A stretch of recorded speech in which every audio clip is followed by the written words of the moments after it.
As you may know, macroeconomics is a very active field where new research and newly found information from events happening around us is being established every day.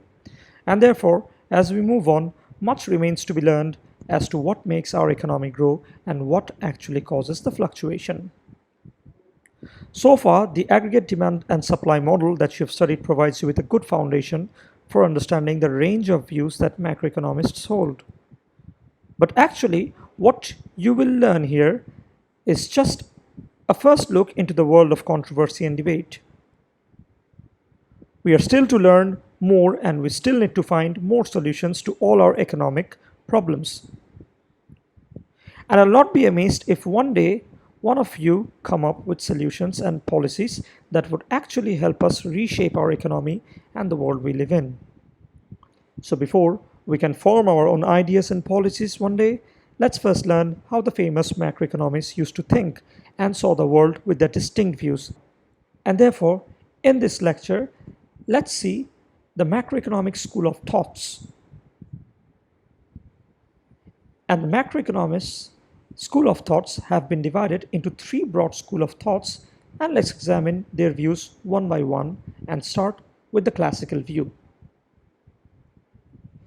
The gentleman you see in the picture is known as Adam Smith, one of the finest economists and philosophers and often regarded as the father of economics. Along with other famous economists like David Ricardo and John Stuart Mill, Adam Smith is considered to mark the beginning of classical economics, where they believe that the economy is self-regulating and that it is always at full employment, and the fluctuations that occur in the economy are just efficient responses of a well-functioning market of an economy that at times bombarded by shocks and events happening around us due to changes in technologies. Well, you see, in the classical view, technology change apparently has the biggest influence on both aggregate demand and aggregate supply. For this reason, classical macroeconomists don't use the AD&AS framework that much. However, still, their views can be explained within this framework. Next, we have the Keynesian view. A Keynesian macroeconomist believes that if the economy is left alone, then it would rarely operate at full employment. And in order to achieve and maintain full employment, active help from fiscal policy and monetary policy is required.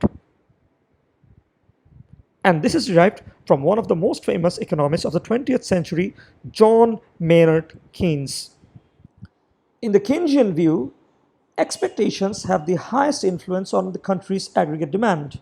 And they also believe that the wage rate causes influence on the short-run aggregate supply, and this is extremely sticky, which basically means the money wage rate does not fall. So, if there's a recession inside the economy, there is no automatic mechanism of getting rid of it, since, according to their view, money wage rate doesn't fall, and so the economy remains stuck in recession. And therefore, you see, the Keynesian economists suggest that active fiscal policy and monetary policy is always required to balance out the changes in the aggregate demand that is brought by recession. Finally, we have the monetarist view. A monetarist macroeconomist believes that with stable monetary policy and steady pace of money growth, the economy will be self-regulating and it would operate at full employment. You see, in the monetarist view, the quantity of money has the most significant influence on aggregate demand, and for the short-run aggregate supply, they have the same idea like the Keynesian economist, that wage rate is sticky. And they recommend taxes should be kept low in order to avoid a fall in potential GDP, and most importantly, the quantity of money must be kept on a steady growth path with a well-designed monetary policy. With this, I like to end this lecture, but would also invite you to learn more about this. With this, I like to end this lecture, but would also like to invite you to learn more about this. You see, all this view and thoughts you have seen here were the thoughts of some beautiful minds, and it is hardly justifiable to explain such amazing thoughts of these leaders in one lecture video. I therefore encourage you to go online, Google, go through your books, and learn how these famous economists used to think and instrument these world reshaping ideas.